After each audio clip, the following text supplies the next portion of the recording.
Hello and welcome to another episode of Baseball Night. I'm your host, Tom Brown, joined as always by my brother, Jack. Jack, it is the day after opening day. We were just talking before I hit record that we didn't do much yesterday except watch baseball. I think the correct term was didn't do anything except watch baseball yesterday. And forgive me if you hear some noise. I'm at the statue building in dedication of Wilyer Abreu. Oh, okay. Yes, Wilyer's big day. Story of the Red Sox. So the Red Sox play the Rangers. Uh, it was Garrett Crochet against Nate Eovaldi. Crochet went 5 innings, let up 2 runs, 2 hits. I thought he did a good job. He seemed ticked off about it. He had some command. I think he had some command issues early. He wasn't really spotting the fastball. And I did watch a couple of his starts. I'm not going to tell you I watched every inning he threw in spring training, but he is like a Spencer Strider two pitch guy, huh? He is Mhm. cutter and heater. That is what he does. Yep. Um, It's going to be fast, and it might break at you or it might go right by you. yeah. But I think he was pissed. He wanted to stay in the game. I think he wanted to go 6 innings, but he threw a lot of pitches and he was having some command issues early.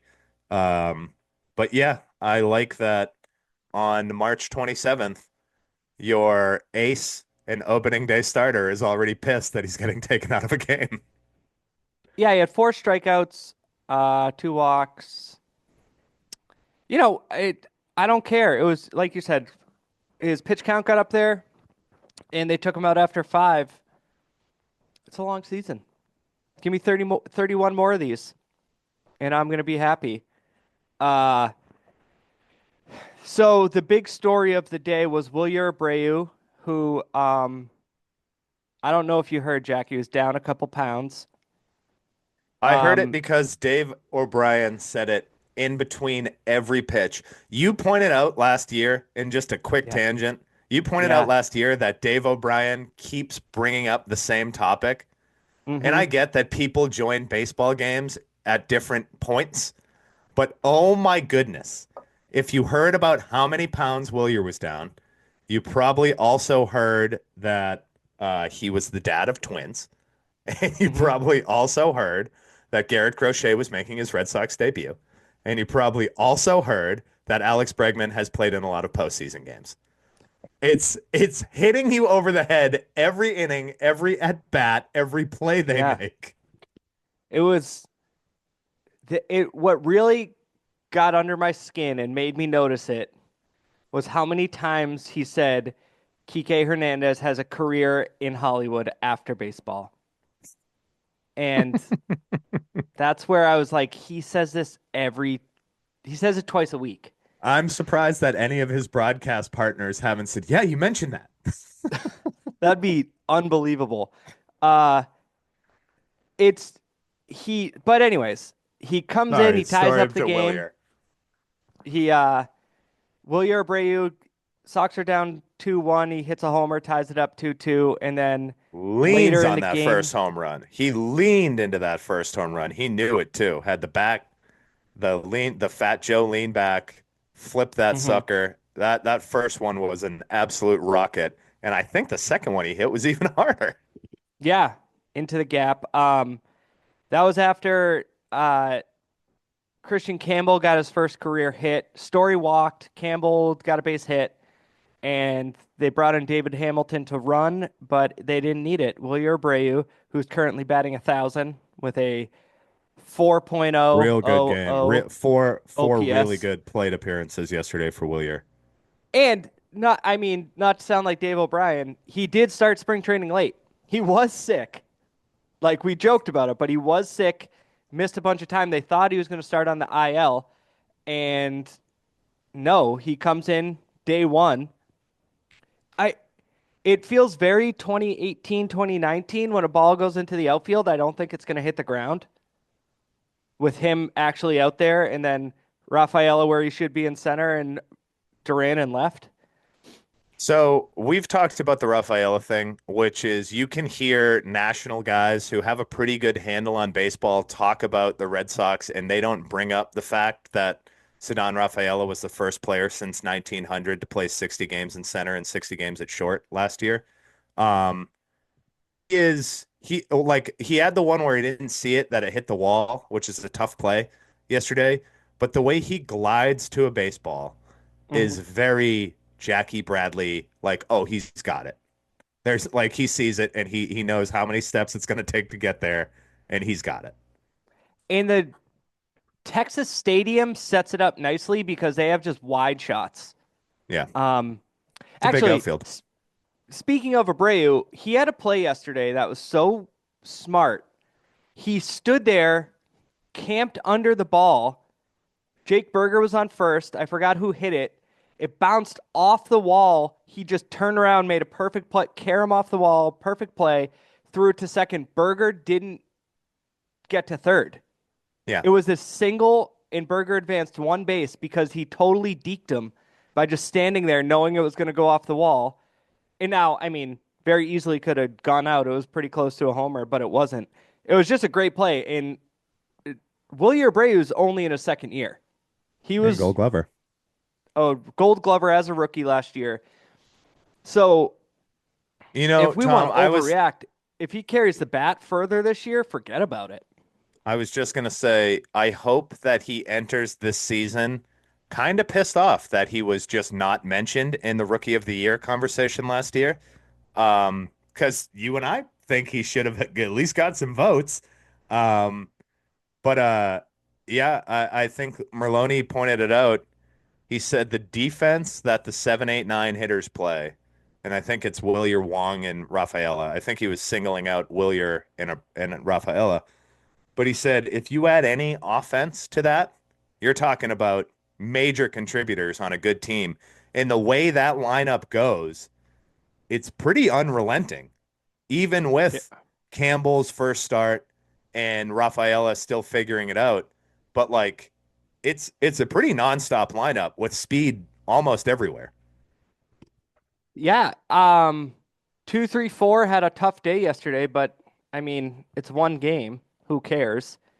They leaned really hard into the Devers DHing thing. Like he, Devers has gone 0 for 4 before.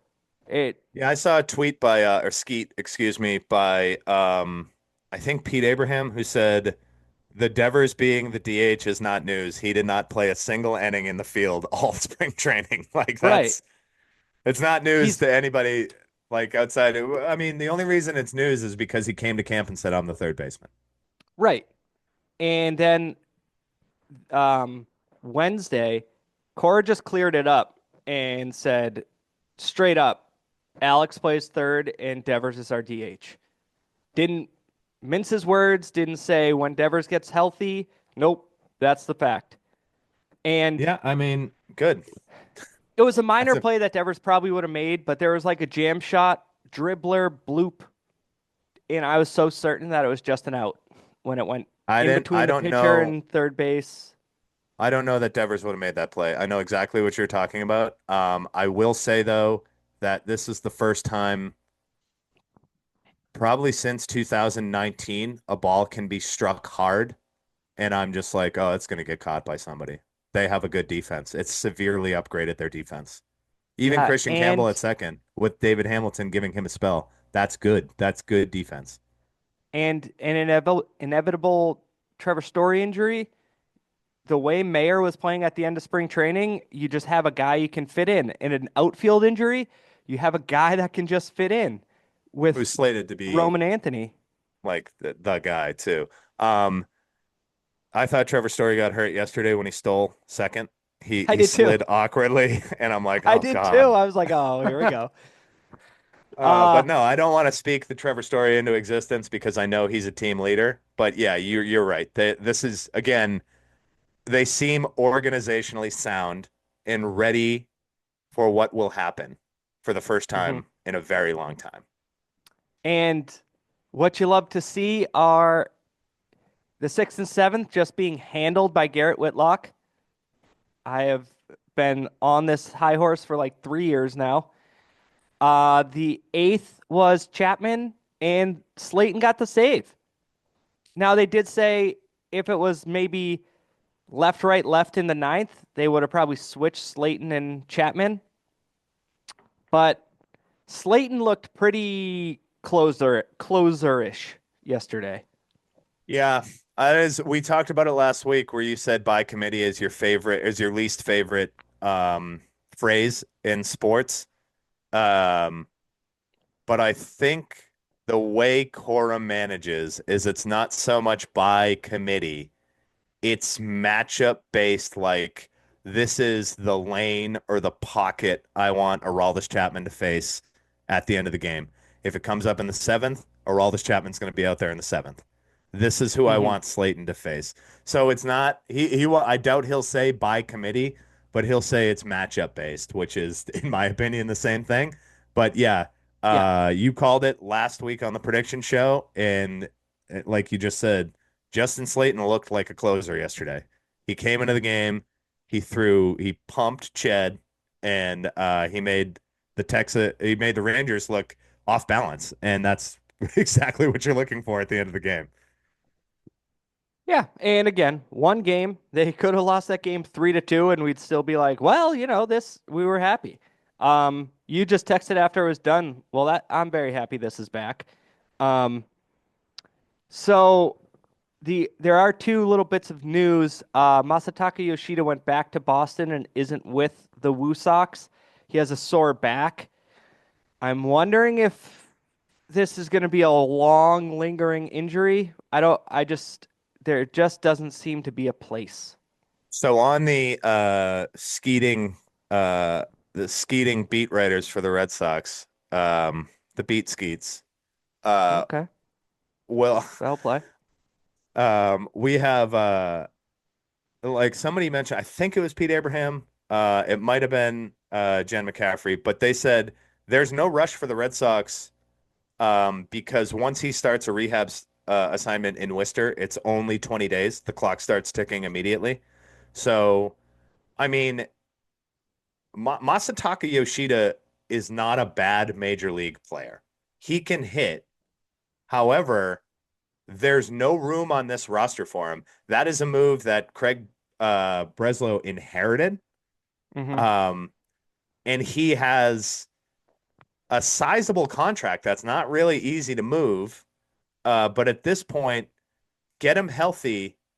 And if you're going to do this where you're ignoring him or just kind of pushing him to the side because you can't find a spot for him, move him and get somebody for him. Yeah, even if it's just a bullpen arm, because a DH with a hefty contract, you'll probably have to take some of the money and get a bullpen arm. Just a bullpen arm, though, is so helpful to this team. Right, right. It's not like a bullpen arm isn't going to be necessary at some point. The other news is Liam Hendriks, speaking of bullpen arms, is getting checked out by the guy that did his Tommy John surgery. Cora said There no was an update. MRI is. There was Oh, an there update was? on that. Yeah, there's just inflammation. He's fine. Okay. Yep. All right. So, But I texted you right when you told me that. I'm like, this guy can't catch a break. This guy cannot catch a yeah. break. Yeah. Um,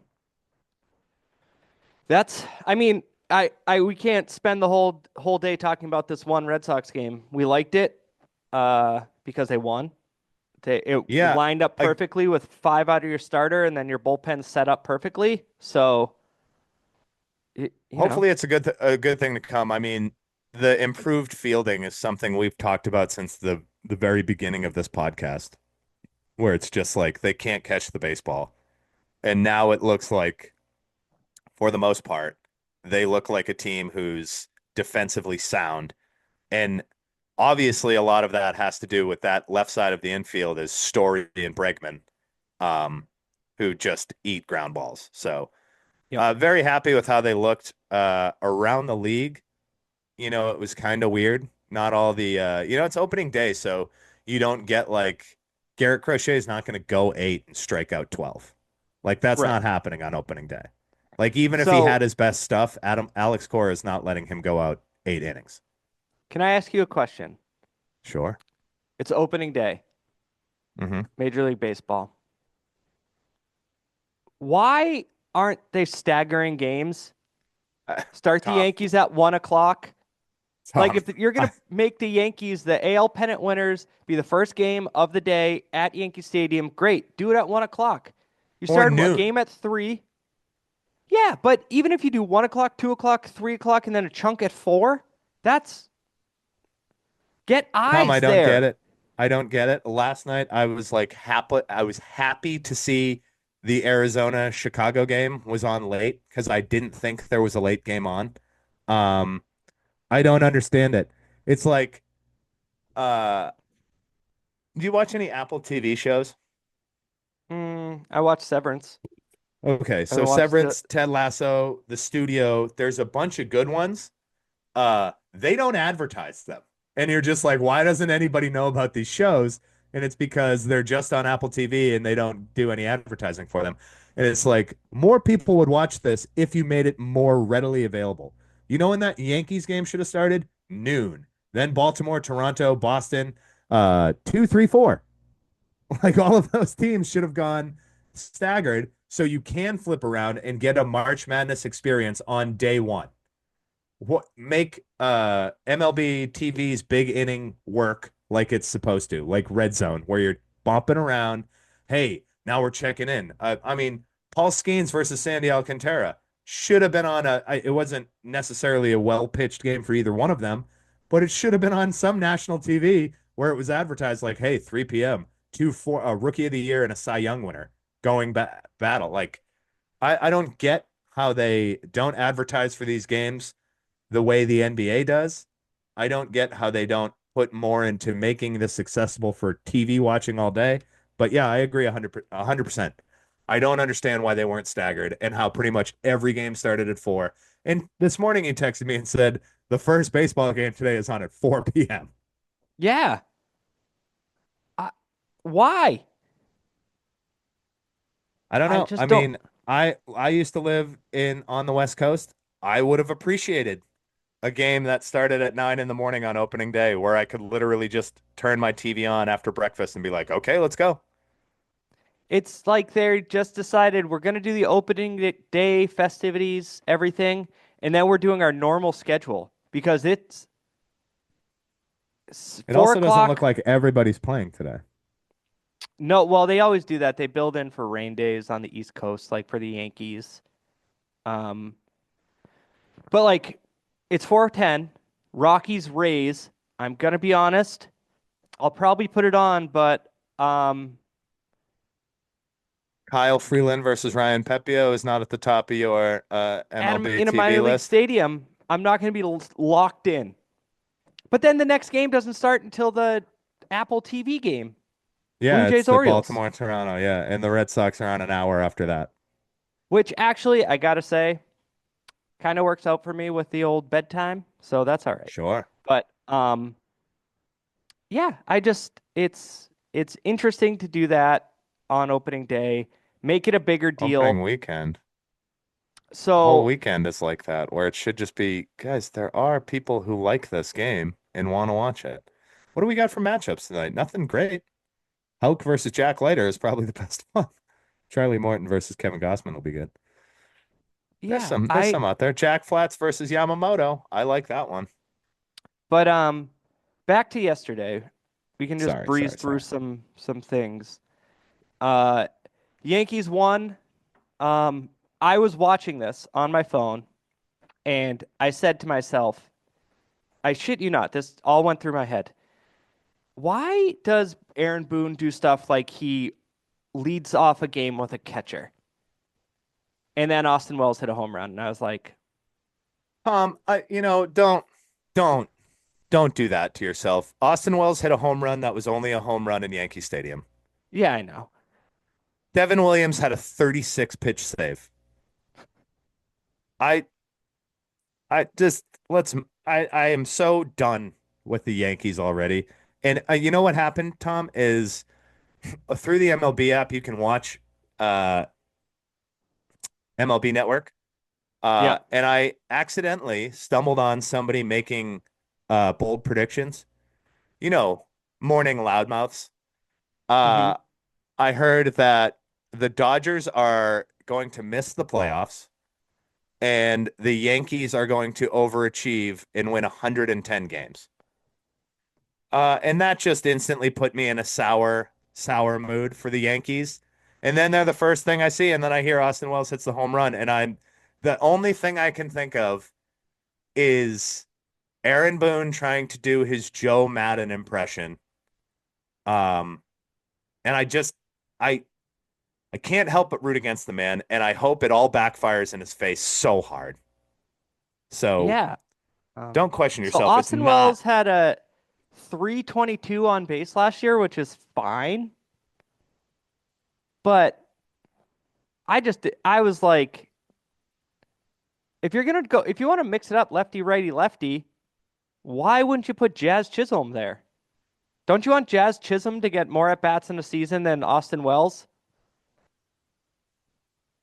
Yeah. I mean, he hit the home run, so, but still, over the course of 162 games, he's not going to hit 162 home runs.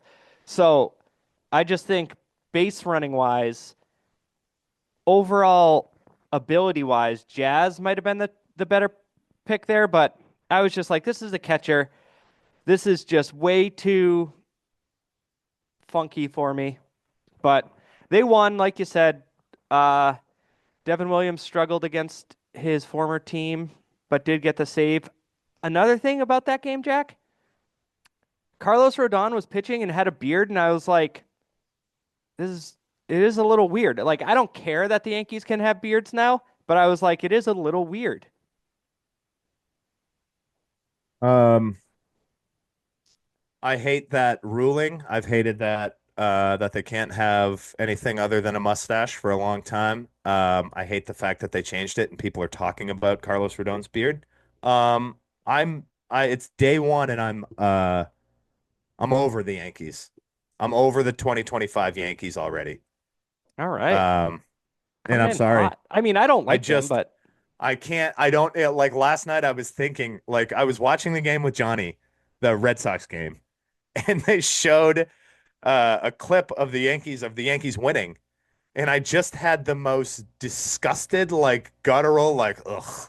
And Johnny was like, "What's wrong?" And I'm like, I'll tell you when you're older, I guess." But I know I'm coming in hot. I can't stand it. I can't stand that people. I heard it on Quick Pitch this morning. The bold managerial move by Aaron Boone pays off with a home run by Austin Wells, who was not only the first catcher to lead off a game, he was the first catcher to hit a leadoff home run in a game. Great for Austin right. Wells. And I actually think Austin Wells is a pretty good player. I Sorry I can't brought it stand up. watching the Yankees. I'm sorry. It's Aaron Boone, Tom. He I ruined know. Tim Wakefield's life for at least a week.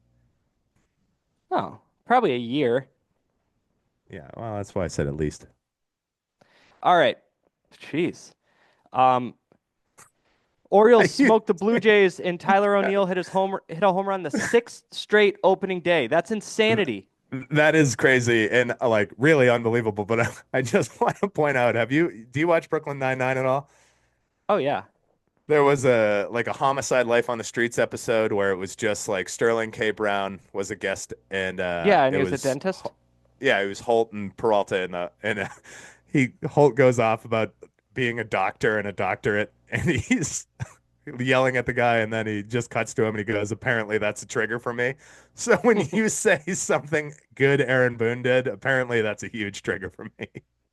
I just want to say I was not pointing out that it was good. Um, it was just I was like, wow, this is what they've gone with here. Who Yeah. let off for him Sorry. last year? Volpe?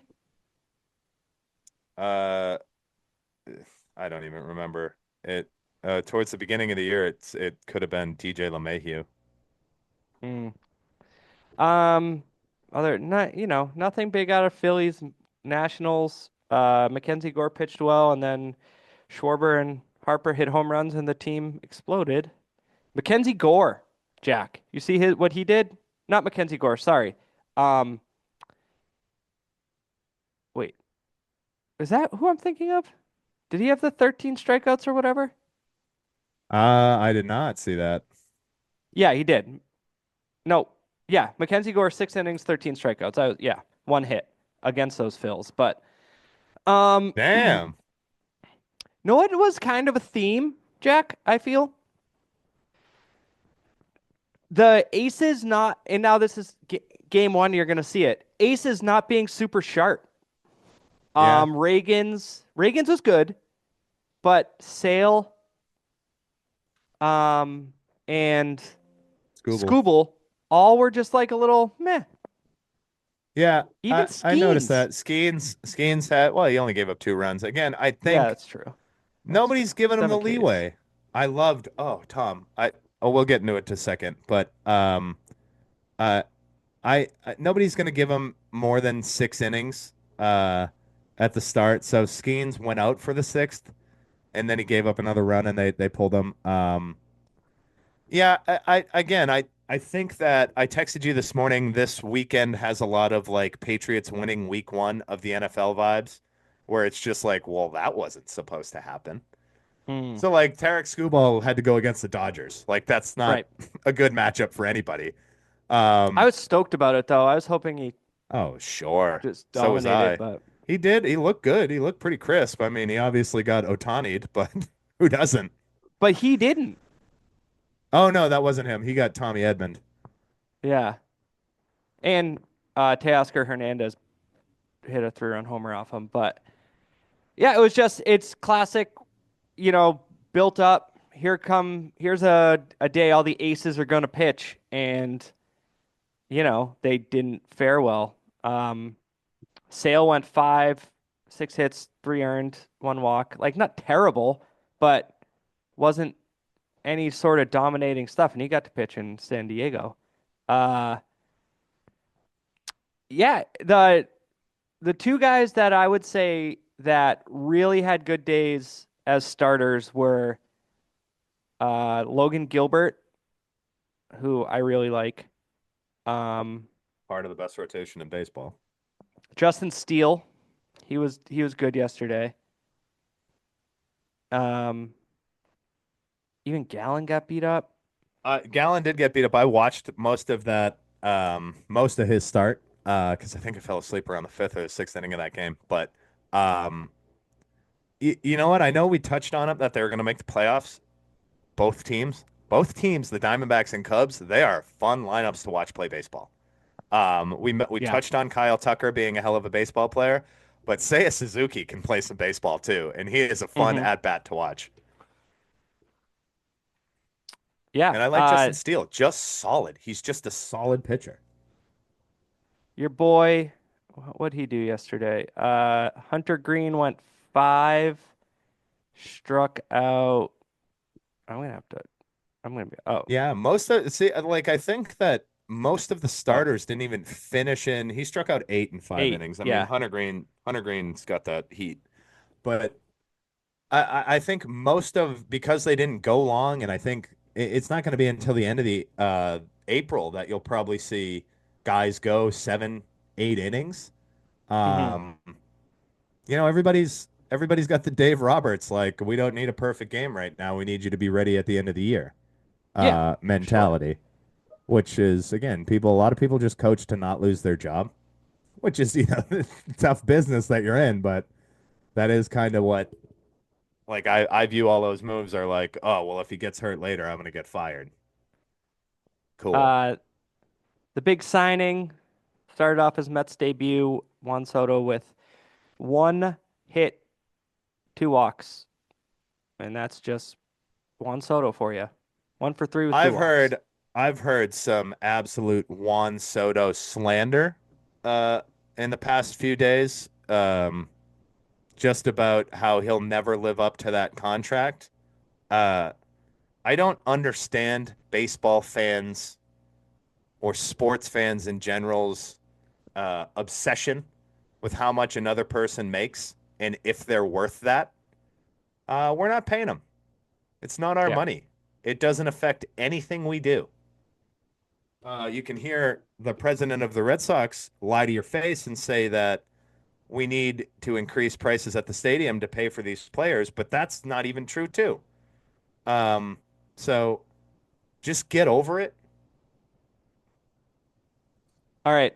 Do you want to hear the worst Jack? Are like this is almost something I should end the podcast with just so you can stew for a week. Oh wow, a cliffhanger. But what I think there's something else we can talk about. I forgot to mention earlier. But so the Athletic listed their best position players. In tier Oh one, the God. best of the best has your Mookie, Gunnar, Aaron Judge, Shohei, Juan Soto, Bobby Witt Jr., right? Hmm. But they asked people around the league to talk about the players. Okay, there's a scout. And you need to hear this. I don't think Soto belongs up here, the scout said. He's not good defensively and he's not a good base runner. He walks and he hits home runs every now and then. I'm not saying he's not good, but for me, he's one of the most overrated players. The way we value walks today is what puts him up in this class. The scout compared Soto's 7 seasons to the peak of Brian Giles. What was the scout's name? Not named. Oh, unnamed because of that horseshit opinion? No kidding. He's wrong. If again, would he say that about Ted Williams? Now, Ted Williams, widely considered the greatest hitter to ever live, right? The only comp that Juan Soto has for his first 7 years is Ted Williams. Well, Ted Williams couldn't field, and Ted Williams, I don't know how many career steals Ted Williams have, but I know it's not 343 and 521. let me say So Ted I don't Williams' career understand. stolen base is 24 total steals. But That's at a the time that people like pitch from the stretch with the ball over their head. Tyler Kepner, who wrote the blurb, made sure to say it's an imperfect comparison, giving the difference in eras and ages. Soto is still only 26, and Giles didn't start his prime until 28. So I agree with you.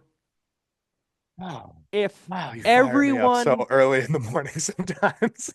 if everyone just says this guy is the best at this specific thing, which is getting on base, which when I point at you, you got to talk.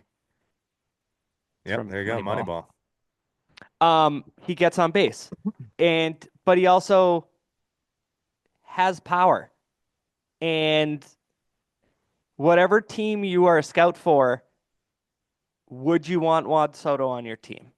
Because that guy can say all that, but then be like, yes, I want him for the next 15 years to be entrenched in the number 2 spot in our batting order. I just wanted to read that too because I thought it was a pretty bad take. I agree with you Also, that it is a bad take. you have to. The thing His is, power is increasing. He's getting stronger. the other thing people have to factor in. You look at Mike Trout's contract, and obviously now it's like, yeah, too much money. But at the time, Mike Trout was up for an extension, said, I want to stay with the Angels. And the thing was, it was where he stood, you have to make him the highest paid player. Mookie Betts got the extension from the Dodgers. It was less. And everyone at the time considered him just below Trout as the second best player. Then Ohtani hits free agency. We know what happened there. It's just how the market works. In 5 years, so they're talking Vlad Guerrero Jr. might get $500 million, which is more than Trout, more than Betts, only behind Ohtani and Soto. And it's like, yeah, because what was it, 10 years ago or so, 8 years ago when Trout signed, it made sense. And now the Yeah. market has changed. Well, I mean, you want to talk about market. Within the next 3 weeks before the NFL draft, Brock Purdy is going to be the highest paid player in NFL history. So that's just what Right. markets dictate. It's not your goddamn money. Like, I No, don't I get. don't. And then to your point about he's never going to live up to that contract, if you're a Royals fan saying that. And then if the tables were turned and he was having his first game at Kauffman Stadium today, would it matter? Well, there you go, Jack. How's that for you? That is, I'm sorry, just me and Tom have sidebarred our tangent, and I put up the stat head comparison of Juan Soto and Brian Giles. Brian Giles played 7 more years, age 24 to 38, so 14-year career. Great, actually, career for him. 291 batting average. Um, Juan Soto is close to eclipsing every one of these already. Uh, so I just don't see that comparison. I'm sorry. Um, I'm sorry. That's a bad take by that scout who didn't provide their name, which they shouldn't have because it's dog shit. Yeah, Sorry. it's gonna make editing for the YouTube video a lot easier, you jerk. The one thing I want to mention, forgot to mention it when we were talking about the Red Sox. I was an anti, I wouldn't say anti, just a don't re-sign Nate Eovaldi guy. Hmm. And here I am. I was wrong.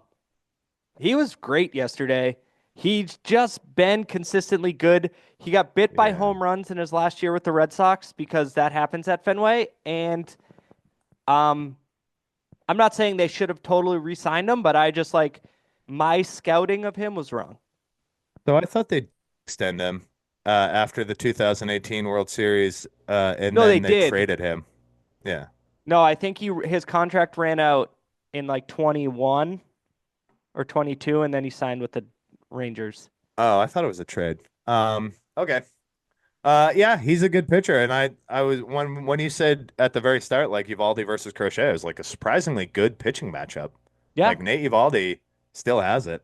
His velocity was down. I don't know if that's just early and as I mean he's 35-year-old pitcher, so it might be a combination of it, but um yeah, his velocity was like kind of like low to mid 90s, not the 98 that he was pitching when he was on the Red Sox, but still a really good effort. Sometimes Tom, you just can't uh throw get me over fastballs to Wilyer Abreu. And I don't know if you heard the radio call. They got Middlebrooks doing some radio games. And he said right before the home run in the ninth, he's like, "You hang a slider to Wilyer, he's gonna destroy you." And that's exactly what happened. Mm. Um, but yeah, good for Nate Eovaldi. Yeah. So usually what we do on this Friday show is kind of talk about what we're looking forward to for the weekend, but I don't think we do need to because we're not going to do much other than watch baseball. I will say though, with the like we talked about the staggering of the games, I don't know if they didn't want to go head to head with the Sweet 16. Um, Maybe that could have played into it, but that's the only other thing I'll be watching this weekend is Sweet 16.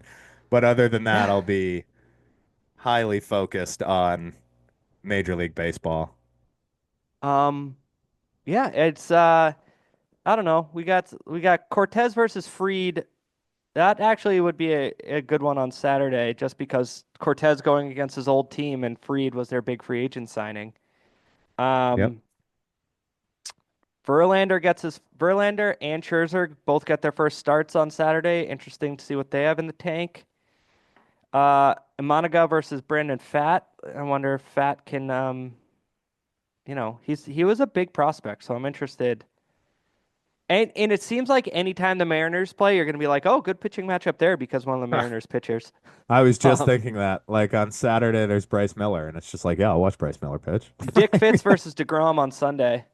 Clear your schedules. Oh, I was surprised that DeGrom didn't get the opening day start. Okay, okay, I'm excited So there. I don't know about. I mean, I'm just going to watch the Red Sox and whatever pops up earlier on MLB TV, I'm gonna watch that as well. So Yeah, Sunday's really the first day where you get like the full stretch of games throughout the day. Your first game kicks off. Your first game starts at 1:30, with the Sunday night baseball game being Atlanta and San Diego. So that'll be great. Oh, I'm excited to watch DeGrom pitch. Tom, you know me. yeah, hope he hangs a slider to Devers. I do Um, too. I'd like any of the 2, 3, 4 hitters for the Red Sox to maybe, make some solid contact. I feel I'm like not worried about those guys. Casas had a I'm not either, but Casas had a rocket that he hit at the second baseman last night. Um, And he struck out in the ninth or eighth, and it was a ball. yeah, So anyways, he'll get there. that's gonna do it for this episode. You know what, Jack? I'm away next Friday. Gonna be in sunny FLA. So maybe you hop on with Tim. Some changes in the draft. Oh, We'll talk to Tim. We'll try and nail him down. He's a tough get. yeah, Just a he is pain in the a ass. tough cat. He is a tough get. So yeah, we'll see. We'll have some sort of podcast for you next week, but it probably will be draft Celtics related, maybe, because they're Which just is playing fine. We great got a lot to talk basketball. about. I mean, they are playing great basketball, but on your first topic there, the draft, I've been grinding tape, Tom. Yeah, I'm about 40 minutes into draft day, so I have been too. Did you really watch it? Not the whole thing. I got Oh, busy. because I had to do I something. have it. It's on Peacock, and I can't wait to watch it the morning of the draft. I can't wait. So we got stuff. We got a lot of exciting stuff coming up. Like and subscribe. It's key. We need more listeners. We're doing this because we love it, but if we could make money, it'd be even better. So And the like and show would be subscribe. better because Yeah. we'd be able to spend more time on it. Yeah. All right. Bye, Jack. Bye, Tom.